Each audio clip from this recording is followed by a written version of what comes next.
Salut à tous, bienvenue dans cette nouvelle vidéo. On va encore revenir sur le match PSG-Liverpool, débrief à froid. Et on va voir un peu ce qui n'a pas marché dans ce match. Déjà, je tiens à féliciter tous les joueurs pour leur match, à part bien sûr Donnarumma et un peu Nuno Mendes. Bon, voilà, jusqu'au but, il était parfait. Donc, voilà, à un moment donné, il faut arrêter. Donc, on a vu les actions de... Il y a des choses, comme vous savez, quand vous regardez un match de foot, vous ne voyez pas les actions en direct, même si tu es arbitre, que tu sois sur le terrain, spectateur ou sur le terrain ou à la VAR, ou peu importe de quel écran tu regardes, peu importe ta vision, peu importe d'où tu regardes et avec quoi tu regardes, il y a des choses en direct que tu ne peux pas voir. Mais il y a des ralentis. Donc on peut tout voir. Maintenant, on va revenir sur les actions. Donc à un moment donné, moi j'ai l'impression qu'on veut toujours voir les mêmes gagner. Moi je veux bien qu'on ait perdu, mais à un moment donné, vous savez très bien que je suis je parle très peu de l'arbitrage. Je parle très peu de l'arbitrage, mais là malheureusement, il va falloir en parler. Parce que là, clairement, c'est un scandale. C'est n'importe quoi. Donc à un moment donné, il faut arrêter. À un moment donné, moi, je ne comprends pas. Première situation litigieuse, on va revenir là-dessus. Parce que là, hier, il y aurait dû avoir au moins 3 ou 4-0 pour le Paris Saint-Germain. Et il n'y a pas eu à l'arrivée, c'est Liverpool qui gagne. Voilà. Avant-hier, pardon. Donc je reviens. Vous allez voir à l'écran, faute sur Barcola. Et Konaté qui nous dit, il n'y a pas rouge, non, c'est mon physique, etc. J'ai rien fait. Non mais à un moment donné, ce n'est pas épaule contre épaule. Là, c'est le bras, là. Quand vous regardez, là, c'est le bras. Donc à un moment donné, là, si vous ne voyez pas bien, là, après, enfin, après Konaté, c'est un face-à-face avec le gardien, hein. C'est-à-dire que Arojo, l'année dernière, il a pris rouge pour ça. Et pourquoi Konaté ne prend pas rouge pour ça à un moment donné? Donc là, vous voyez une chaussure d'un défenseur qui court, qui est en train de revenir, mais il est derrière, hein. Il est derrière. Donc ça veut dire que, en gros, là, après lui, après Konaté, il n'y a pas quelqu'un d'autre qui est devant Konaté. Le seul qui est devant Konaté, bah, c'est le gardien. Donc à un moment donné, là, il est dernier défenseur, c'est un face-à-face avec le gardien. Donc il doit avoir carton rouge. Et il n'y a pas penalty. Pourquoi? Parce que vous voyez à l'écran, il a un pied, son dernier orteil de Barcola, il est sur la ligne du penalty. Enfin, sur la ligne, il est limite à la limite de. Il n'est pas encore dans la surface, quoi. Il est à la limite de la surface. Donc, il y a coup franc et il n'y a pas penalty. Mais au moins, il y a carton rouge. Donc, à un moment donné, il faut arrêter. Ça aurait été Marquinhos qui aurait fait ça, ou Pacho qui aurait fait ça sur Darwin Nunez ou sur Salah, bah, il y aurait carton rouge sans problème.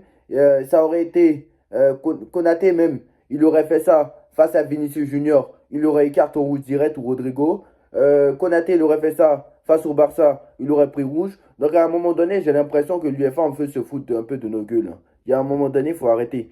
Donc deuxième situation. On va revenir sur la deuxième situation. Le but de Varaskelia. À un moment donné, il faut arrêter. D'accord, il n'y a pas de souci. Le talent, il dépasse. Je suis d'accord. Maintenant, il y a la VAR. La VAR sert à vérifier tous les buts. Pour moi, il y a vraiment hors-jeu. Donc le but a été refusé. C'est normal. C'est normal. Vous allez me dire pourquoi je reviens sur cette action. Bah, vous allez voir pourquoi je reviens. Parce que j'en reviens et je vais en parler tout à l'heure. Donc là, on voit qu'il y a un pied qui dépasse de Vara sur un défenseur. Donc c'est normal qu'il y ait hors-jeu. Donc là, il n'y a pas de souci. Donc là, l'arbitre, il a vu, hein. Donc là, vous avez vu que la VAR a intervenu. L'arbitre ne l'a pas vu, hein, mais c'est la VAR qui l'a appelé pour lui dire il y a hors-jeu. Donc voilà, c'est la VAR, hein. Troisième situation, le but de Darwin Nunez. À un moment donné, quand vous voyez l'action, l'arbitre ne peut pas le voir en direct, je suis d'accord, parce que l'arbitre est derrière, hein. Sur cet écran, vous ne pouvez pas le voir, mais l'arbitre est derrière. Mais à un moment donné, il y a une main de Darwin Nunez. Il y a une main de Darwin Nunez. Vous voyez à l'écran là, il y a une main de Darwin Nunez sur le but, sur la passe décisive. Donc il cède de la main pour contrôler. Donc le but aurait dû être refusé. Mais que l'arbitre ne le voit pas en direct, c'est normal. C'est comme le hors-jeu tout à l'heure. C'est normal. Mais à un moment donné, maintenant il y a la VAR. Donc soit la VAR, soit Maintenant il y a la VAR.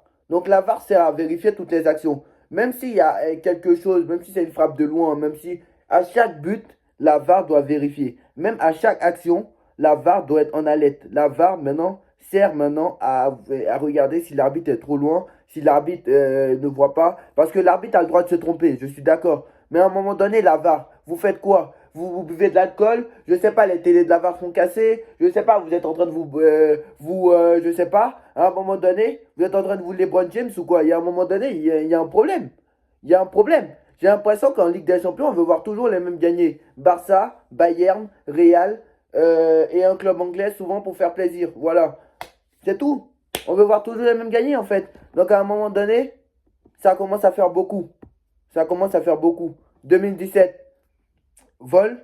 2019, main de Kipembe, il n'y a pas pénalty. Parce que la frappe de Dallo, elle part au parking d'Auchan. Donc il n'y a aucune occasion de but qui a annulé. Et la main, elle est quasiment. Et la main, elle essaie de décoller au corps, mais il n'y a aucune occasion de but qui est annulée. Donc normalement, il n'y a pas pénalty. Le Bayern, cette année, déjà le Real, il y a faute de Benzema, mais ça, personne n'en parle.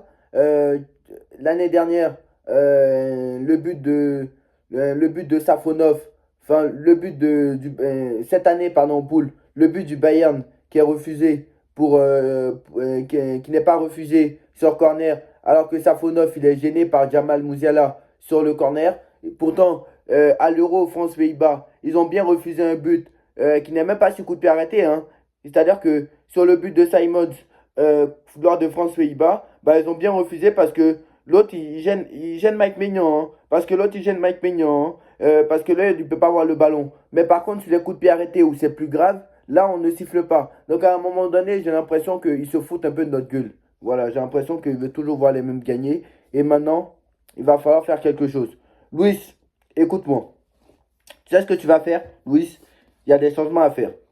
La première chose que tu vas faire, tu vas me dégager ce Donnarumma et me mettre Arnaud Tenas ou Safonov. Voilà, ça ne peut pas être pire. Voilà, ça ne peut pas être pire.